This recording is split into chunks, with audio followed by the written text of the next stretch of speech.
Ramogi TV, Nairobi. Ramogi Migao mar somo en achiel kuom migepe ma oyudo lemo maduong' mar omenda bajet ma osomo odiochieng' ma kawuono.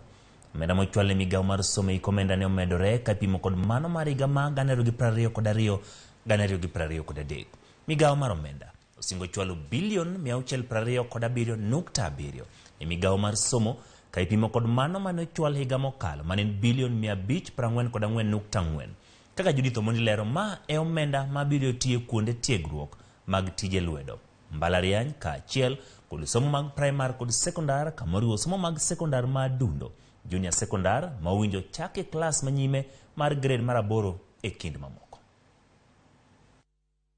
En lipot ma osebedo ka irito mondo miyang ni bajet mar Kenya Kwanza ma okuongo biro chalo nade.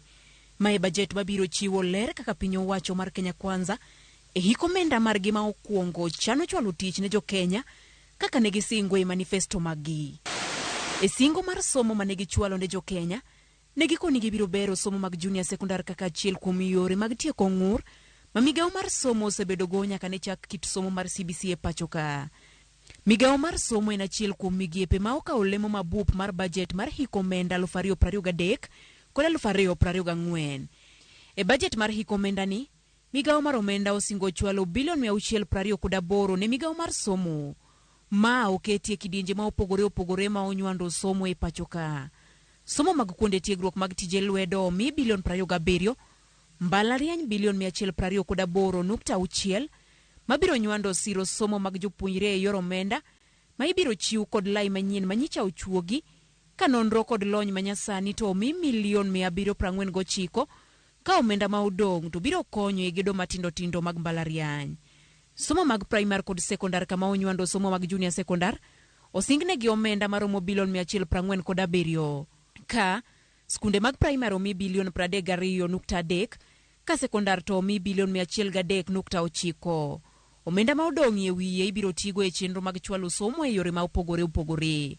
Bende sirikand Kenya Kwanza ne osingo mar tieko ng'ur mar nok mar jopuonji e pacho ka. Duol mandiko jopuonje pacho ka TSC omi maromo bilion 323.8, bilion 1 ibiro tigo e medo jopuonji lemo, ka bilion 4.8 to kwa mondo tie ndiko jopuonje 20,000 e yor kojolo. Jiwo chenro mag junior sekondar omi omenda maromo bilion 25.5.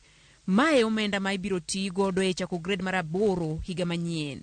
I propose to the National Assembly to effect budget allocation of Kenya shillings 628.6 billion to the education sector, Kenya shillings 4.8 billion for recruitment of 20,000 intern teachers, Kenya shillings 1 billion for the promotion of teachers, Kenya shillings 4.9 billion for the school feeding program, and Kenya shillings 940 million for the provision of sanitary towels.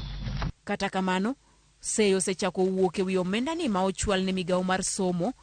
Jaod bura ma Mathare Antonio Luoch en achiel kuom jogo ma koni omenda no tin kendo ok biro mochopo lek madwarore e Migao mar somo. Wan gi sikunde in our own constituencies miluongo ni upbed schools. Upbed schools gin skunde ma ok gin private to gin public. Matiende ni the Education Basic Act oko recognize gi to wan gi 100% transition ni nyithindo nego dhi e school. We don't budget for these schools. Gionge gi infrastructure funding, gionge gi capitation, gionge gi anything. Capitation kigo kwan gi watalam wacho ni puonjo nyathi achiel mondi capitalize is 7,400. Kimedo gi expenses mag CBC, nyathini mondi puonje is about 15,000 Kenya shillings. Capitation majogo keto en 1,400 for the last 10 years. Judith Omondi, Ramogi TV. Wang'iyane kaka counties ne oyudo poke bajet